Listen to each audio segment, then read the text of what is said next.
What is going on, guys? Dub Gaming here, and it's another rebuilding challenge. I'm going to try rebuild the sixes, except this time every player is rated 40 overall.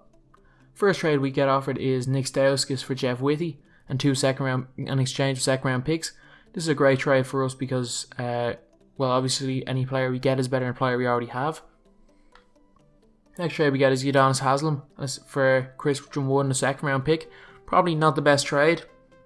I thought it might make us a little bit stronger and a little bit more competitive. Oh, how wrong I was. This team goes 0-82, which to be honest is to be expected if they're all 40 overall. KD winning MVP. And Russell Westbrook going up to a 95 overall. So if you look at our player stats, Jeff Whitty was our top scorer, followed by Udonis Haslem. And then Jahlil Okafor still managed to average 6.7 points per game, even as a 40 overall, which is solid. So we see him through the playoffs, and the Cleveland Cavaliers come out with the win. So we were predicted of the top 2 picks in the draft, but we end up getting 4 LA's pick. Celtics landed with 3. And then we end up with the second pick, which means no Ben Simmons for us. And the Wizards get number 1. We get offered Kemba Walker and a first round pick for our number 2 pick.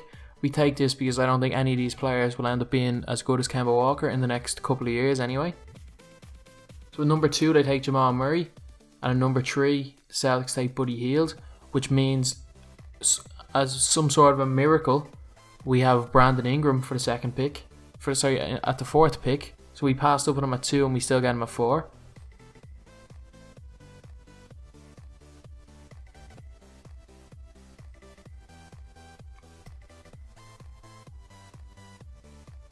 So in the end we have to trade we're trying to get some players off the books just because they suck and any bit of cap relief is good. We get rid of Carl Landry and Kendall Marshall. But it means we have to part ways with... We've moved down in the draft.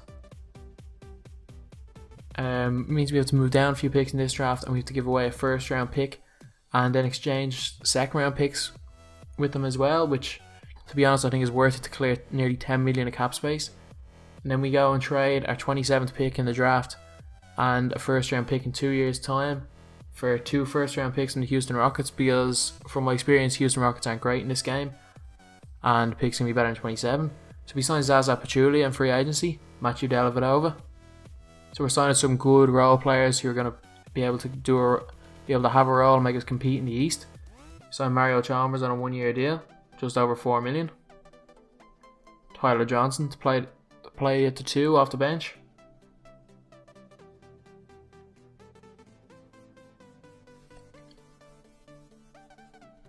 It appears we have to give him a little bit more than we want to, but it's grand. It's all good. We got Terrence Ross to play the 3 off the bench behind Brandon Ingram.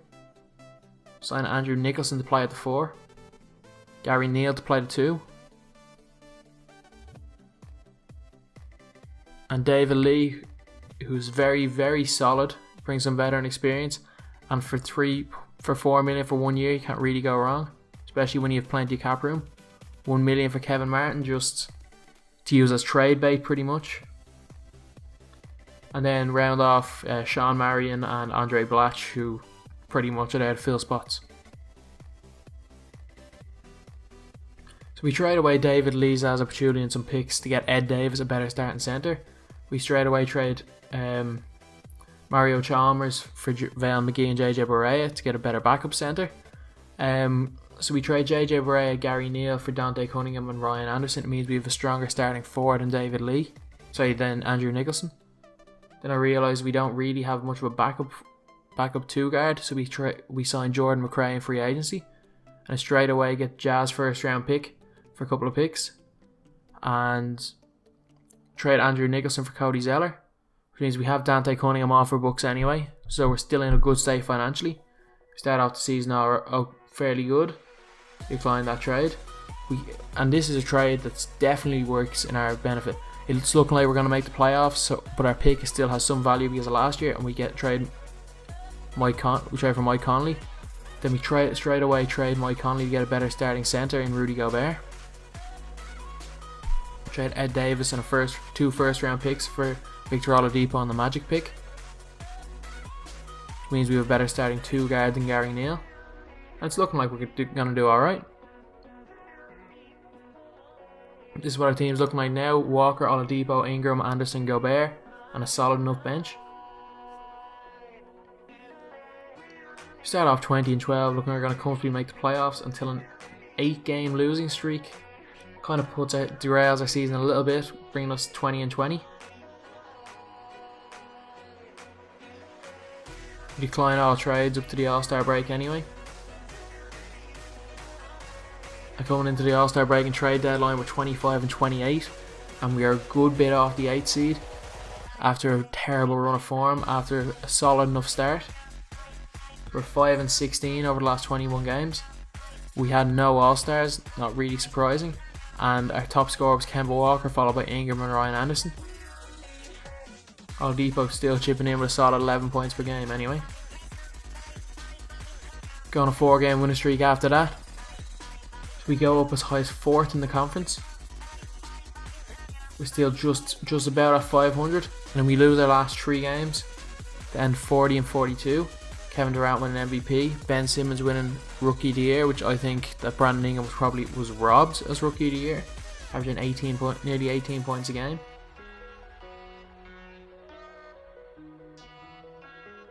He did make the All-Rookie first team though, and that was the only player we had in any of the teams of the year.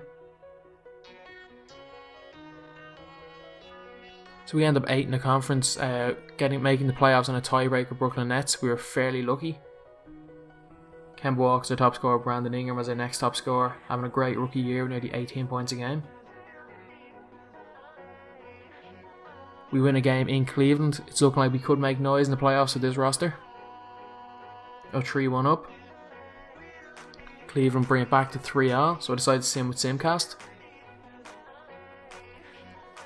So that it means I can play if it's a close game. We start off fairly okay, Cleveland with a little bit of a lead, and we pick it up to get a 1-point lead at half time. Cleveland pull away in 3rd and 4th quarter to end up winning the game by 17 points. Maybe it's a lack of experience and the fact that we were 0-82 last year and it's a completely new team, but we end up losing in 7 games. Cleveland go on to lose in 6 games to the OKC Thunder in the finals. Kevin Durant winning finals MVP. So Orlando end up with the first pick, which is absolutely nuts. That pick that we traded for in the Oladipo trade. Straight away we traded for Bradley Beal, which means we can use Oladipo as trade bait to get a better player during the season. We trade away our picks because we don't really want any rookies. We're trying to win quick.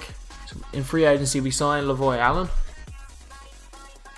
and we match Victor Oladipo's contract because Denver are offering a bargain contract of only just over 11 million a year. We don't re-sign Cody Zeller because he was being offered more than Oladipo and he's not as good. We signed Bairstow as a backup centre because he's cheap. And then we rounded off by signing Huertas and Kendrick Perkins for a bit of veteran leadership at 1 million a year. Straight away we trade Oladipo and Ryan Anderson for Aaron Gordon and Evan Fournier. While it's a downgrade to shooting guard, it means we have a much better starting centre. Then this is unbelievable trade: Tyler Johnson, Cameron Bairstow, and a few first round picks for Rodney Hood and Jeffrey Laverne. This will help us win now because it means we have a much better backup centre, as well as having a great 6-man Rodney Hood. So we need someone to play the 4. While this seem like a fairly weird trade, we weren't offered any power forwards. I think Doug McDermott could help out. His secondary position is power forward, and I think he can play. He could do a job there as backup to Aaron Gordon. So this is what our team's looking like.